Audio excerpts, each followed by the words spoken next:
The greatest scam in diet and fitness culture in this day and age is that it requires hard work. Do it! That we need to discipline ourselves. Just do it! That we must suffer. Do it! That the reason why you are fat, sick, and ugly is because you're not trying hard enough, all right?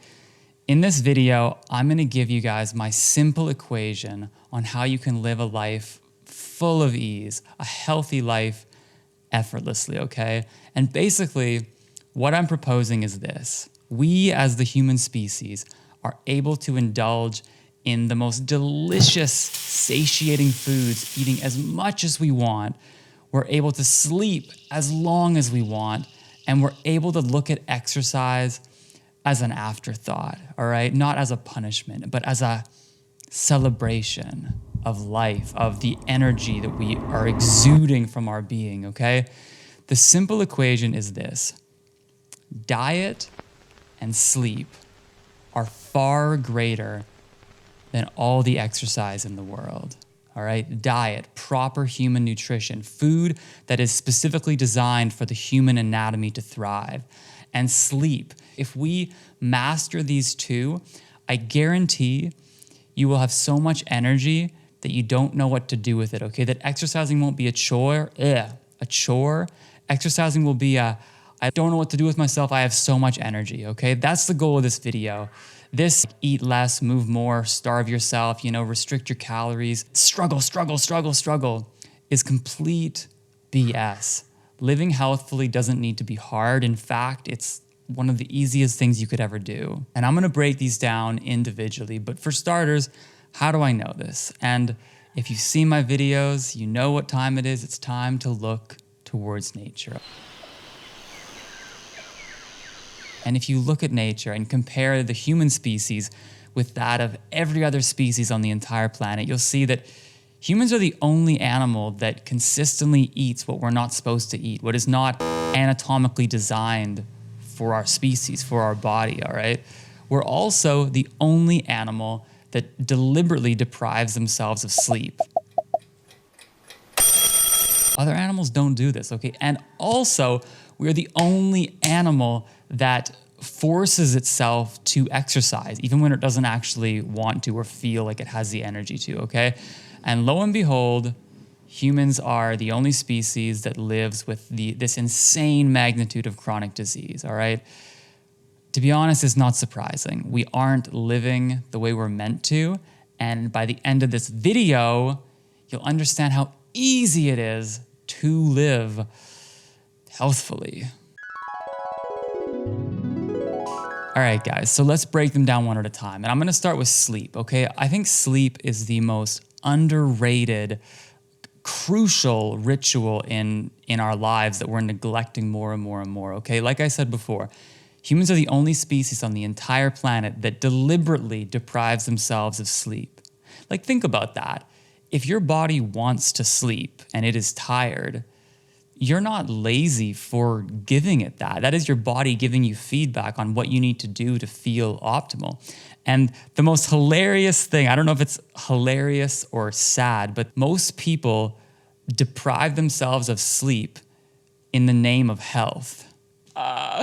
Like, if you wake up at 6 and you spring out of bed full of energy and want to go to the gym, that's how I feel. That's awesome. When you're living the way I'm describing you should, then it's easy and you have all this energy and you celebrate getting out of bed, okay? But if you're tired, you need to sleep, okay? I think getting up early and depriving yourself of sleep in the name of health to go to the gym or whatever, it's like selling okay, so say you have a car, and I love a good analogy. If you have a car and you decide to sell the engine so that you can buy new tires, like you're picking off one aspect of your health to try and build up another, but you're building it on a foundation that is just rubble. This is interesting, and I think the reason why this sleep epidemic is so bad in our world today is because humans are not biologically adapted to be able to live on a low volume of sleep, okay?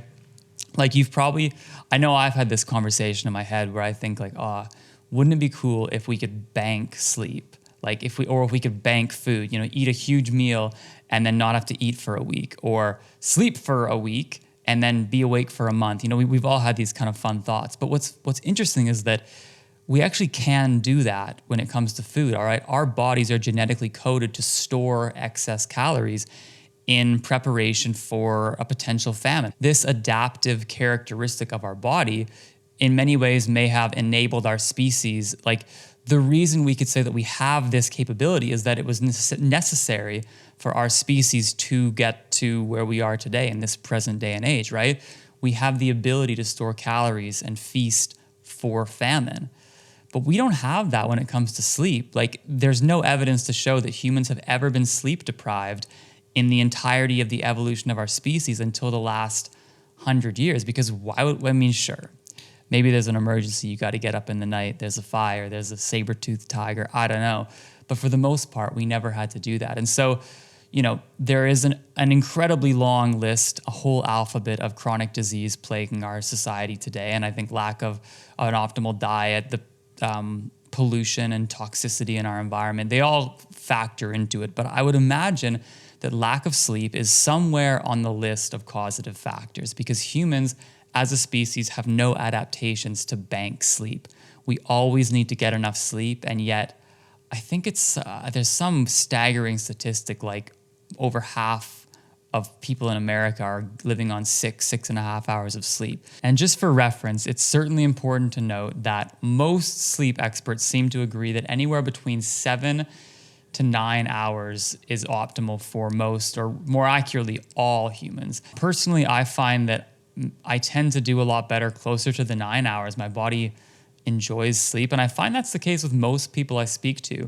It seems almost like a flex. People are like, yeah, I sleep 6 hours per night. Well, I think if your body is tired and wants to sleep, then that is feedback, and listening to it is not self-deprecating, all right? Listening to your body is actually incredibly nourishing. To wrap up this point, I'd recommend looking up Matthew Walker. He's on a bunch of podcasts, and he shares like the importance of getting ahead of this lack of sleep epidemic. And he shares so many amazing statistics, but like, let me see, I wrote down some statistics here. Like, getting 6 hours or less dramatically reduces testosterone.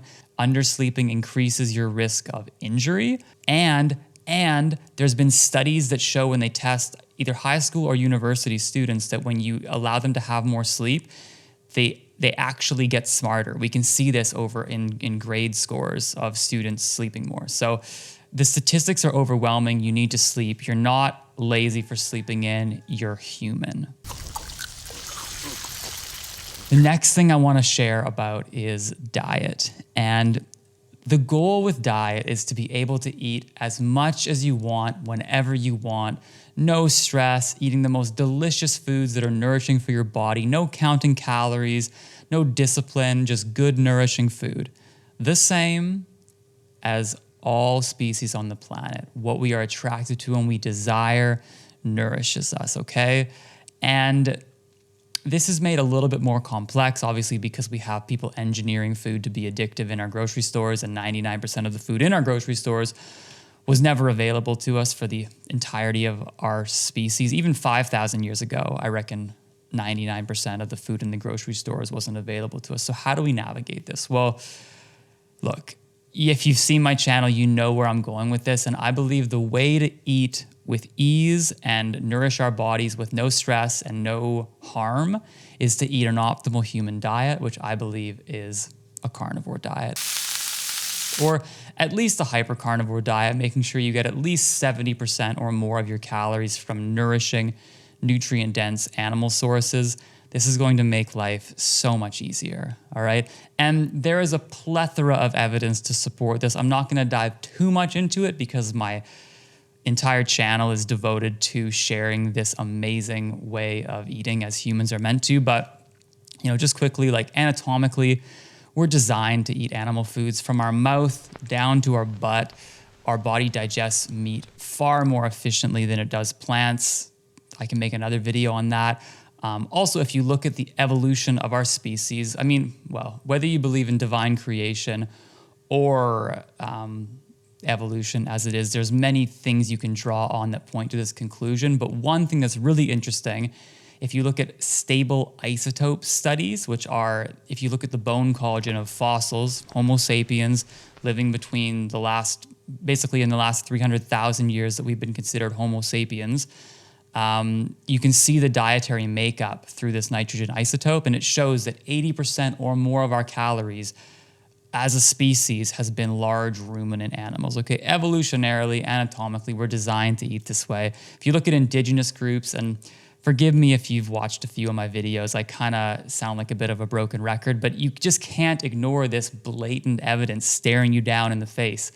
If you look at indigenous groups living with ancestral dietary wisdom, you see they always favor animal foods as the predominant source of their calories, and they do eat some plant foods. And if you want to do that, that's fine, but they should be an afterthought for fun, for a little bit of variety, not for your sustenance, okay? When it comes to your strength, your fertility, animal foods are the most satiating, nourishing for your body. It's just how it is. Anyways, I digress. If you want to learn more about this topic, please, I have so many videos on my channel that explore this beautiful way of life, way of nourishing our bodies. But okay, so here's the thing, guys. If you eat, like I'm saying, is an optimal human diet, I challenge you to try and maintain poor body composition. Dieting, diet culture, eating what's on your plate, it becomes so easy, okay?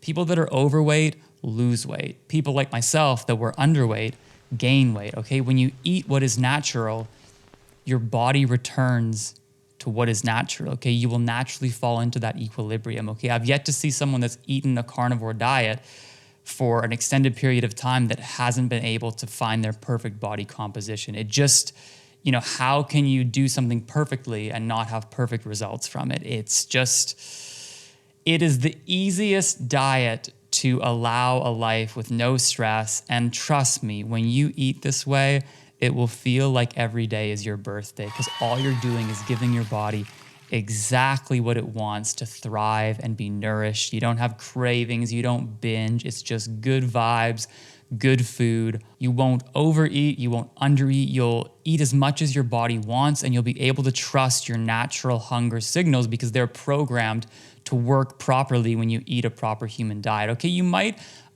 eat a little bit more than usual because most people haven't been eating this way, so you have a lot of nutrients in your body that are probably a bit depleted. So at first you'll kind of start to rebuild those, and eventually you'll find this equilibrium. You'll probably eat less because animal foods are so satiating, and like all animals on the planet, you will eat as much as you want and just feel phenomenal. Life will be easy. Now, I'm not saying that we shouldn't train, that we shouldn't go to the gym. All I'm saying is that exercise isn't what makes you healthy.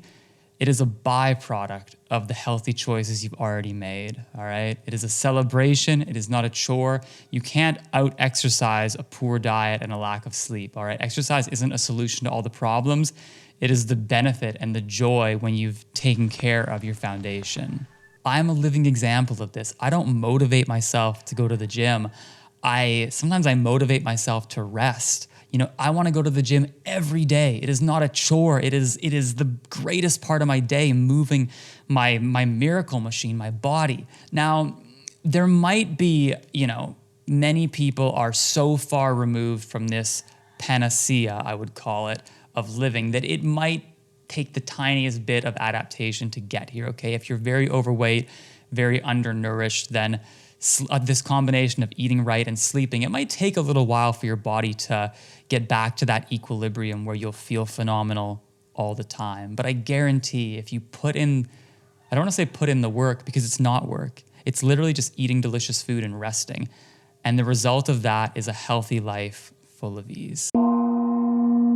Anyways, guys, to me, that is the biggest lie, the biggest scam of this propaganda-filled diet and fitness culture, okay? This idea that it is a struggle to live a simple, healthy life, when in reality, it is the complete opposite, okay?